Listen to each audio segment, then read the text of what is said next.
Are people afraid of you, Beth? Uh-huh. Who's afraid of you, Beth? John. Your brother. And what is your brother, why is your brother afraid of you? Because I hurt him so much. Mm-hmm. Okay. And what, at nighttime, what do your parents do to your door? Lock it shut. Why do they lock it shut? Because they don't want me to hurt John. Right. And they're kind of afraid of hurting John? Of you hurting John? Mm-hmm. Okay.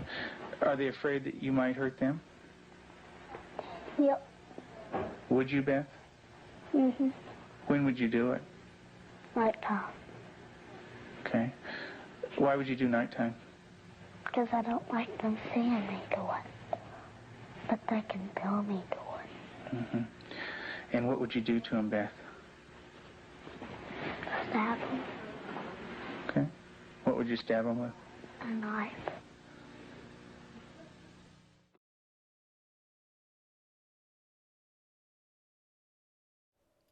Loss of hope, loss of rights. The ethical and moral dilemma of the 1920s through the 50s was vast. The treatment of psychiatric patients was unethical because of the effects post-monster study and the procedures during the plutonium files, and the growing popularity of electroconvulsive therapy. Electroconvulsive therapy was when someone had a mental illness that was at the time untreatable. The easy fix was electroconvulsive therapy. This is where 2 electrodes were attached, usually at the temples, and the patient was administered with a high amount of electroshock. This could commonly cure short-term mental health symptoms for unruly patients, but in the long run cause even more severe illnesses and even death. In the early 1930s, Professor Wendell Johnson and his teaching assistant Mary Tudor conducted a terrifying study that experimented on 22 young orphans to figure out the causation and effects of a stutter. The children were split into 2 groups, one being given a positive and supportive learning environment. The other children were given negative reinforcement, which consisted of verbal abuse, humiliation, and beatings. Children who were given negative reinforcement still suffer from severe stutters and severe psychological trauma.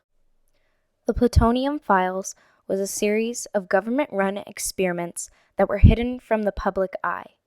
Hundreds of people were unknowingly administered the element plutonium, a highly toxic and radioactive isotope. It was given to pregnant women, young school children, and homeless people were even taken off the street and given this chemical for experimentation to determine the effects of the Manhattan Project in a worst-case scenario. Every patient, long since, has died from some form of cancer. I'm Amy Goodman. In a Massachusetts school, 73 disabled children were spoon-fed oatmeal laced with radioactive isotopes. An upstate New York hospital, an 18-year-old woman, believing she was being treated for a pituitary disorder, was injected with plutonium. At a Tennessee clinic, 829 pregnant women were served vitamin cocktails, they thought, but they contained radioactive iron as part of their regular treatment. No, these are not acts of terrorism by common criminals. These are just some of the secret human radiation experiments that the U.S. government conducted on unsuspecting Americans for decades as part of its atom bomb program. In a gruesome plot that spanned 30 years, doctors and scientists working with the U.S. atomic weapons program exposed thousands of unwilling and unknowing Americans to radiation poisoning to study its effects. For years, the experiments by the U.S. government and identities of their human guinea pigs were covered up. After a 6-year investigation, reporter Eileen Wellsome uncovered the identities of 18 people who were injected with plutonium in the 1940s without their knowledge by federal government scientists. Eileen Wilson published her findings in a series in the Albuquerque Tribune and received the Pulitzer Prize for her work. It took another 6 years for her to complete her book. So let's go through the experiments.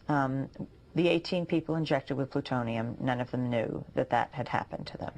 But moving on, in a Massachusetts school, the Fernald School, 73 disabled children spoon-fed oatmeal that had radioisotopes in them, radioactive isotopes. What happened?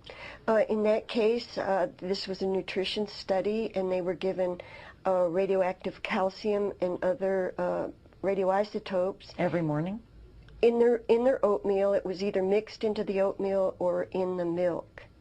And these boys did not know what was being given to them, nor did their parents.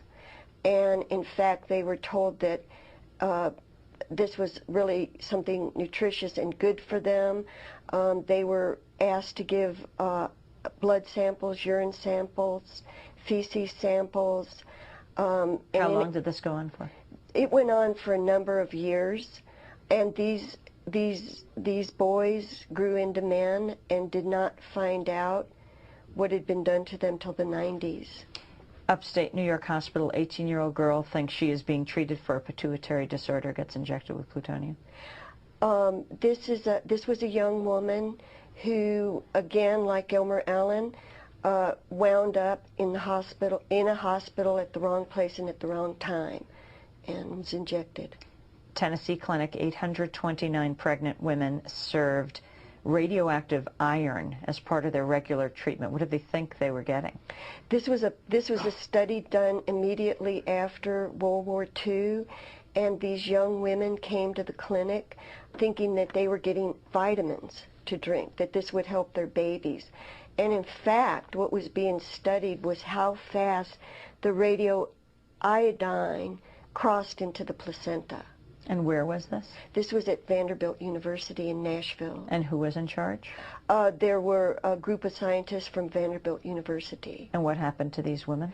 They had all kinds of ailments, skin diseases, cancer, blood disorders. Some of their offspring, their children that they were carrying at the time of this experiment, died of cancer.